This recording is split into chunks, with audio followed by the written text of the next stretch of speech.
Jai Shri Krishna Harnath. Pagal Harnath, Part 1, Letter 5, Anukul Chandra Mukhopadhyay. Dear Anukul, I have received your letter. What do I know that I shall instruct you? When anything occurs to me, I either write it down or give it out. Because you love me so dearly, my words, unconnected and offhand as they are, appear so sweet to you. My words have no merit in themselves. Your affection for me invests them with merit. The wife, when talking to her husband, gives expression to words befitting one not in the possession of senses. Others would laugh at her hearing her. But those words appear to her husband so sweet that he does not wish to stop her. Words uttered by the wife are always very charming to the husband and vice versa. But wherein lies the charm? In the words themselves or in the ardent love? Therefore, the fact that what is said by me seems so sweet to you strongly indicates your deep affection for me. Excellent objects are endeared everywhere. They may also account for your great liking for words concerning Sri Krishna. A mother's affection seen even in a bitch, a cat, and a bird gladdens the heart. The tender affection of a married couple for each other is discernible just in the same measure even amongst lower animals as amongst men. Words relating to Sri Krishna are just like this.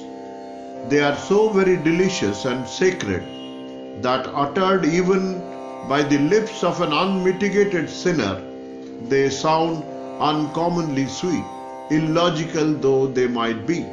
There is no sweetness in my words, but as they relate to the most sweet object, they appear so very sweet, just as the pleasant reveries of a married girl are over her beloved husband expected back after a long absence from home. There is no necessity to express any admiration for me. If anyone should be applauded, it is Sri Krishna, who is so very sweet himself, and discourses regarding whom are very sacred and delicious. He himself and his name are one and the same. Delicious thing brings to mind only deliciousness, passing over such portions as are not sweet. So Sri Krishna's name, leaving aside numerous incidental difficulties, presents before the mind only the joy attending it. When we talk of a lotus, only its beautiful color, its delicate shape, its delightful fragrance, and anything beautiful pertaining to it are pictured before the mind. The thorny stem and the difficulties of obtaining a lotus being altogether forgotten. But when we actually see a lotus, its prickly stem, the process of its gradual decay, the disfigurement caused by removal from its place, and other unpleasant circumstances come vividly before the mind's eye, and we do not realize in full measure the joy which the word lotus affords us. Mango affords another instance. There is a great difference between the word mango and the fruit itself. When we talk of mango, the very name of the fruit reminds us simply of its exquisite sweetness. But when we actually hold a mango in our hands, first a doubt arises in the mind whether it is sweet or not. Then we think of its bitter skin and the hard stone, but the mere name of the fruit is devoid of all these unpleasant considerations. It does not conjure up the skin and the stone, but simply presents before our mind its delicate flavor and sweetness. Such exactly is the difference between Sri Krishna and his name. In the name, there is only unalloyed sweetness. In Sri Krishna himself, there are qualities which inspire awe or even dread. That is why his name is so much sweeter than Sri Krishna himself. Another reason why his name is preferable is because name is the only treasure by which he can be bought. Money is considered more valuable than any article purchased by it. For with money such article can be bought at pleasure. Similarly, if the treasure of name be gradually stored up, it can be employed for buying Sri Krishna himself when there is a great hankering after him.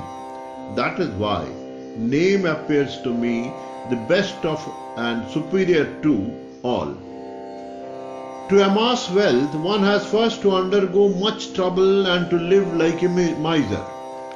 To store up the treasure of the Lord's name, one must first be circumspect and learn secrecy.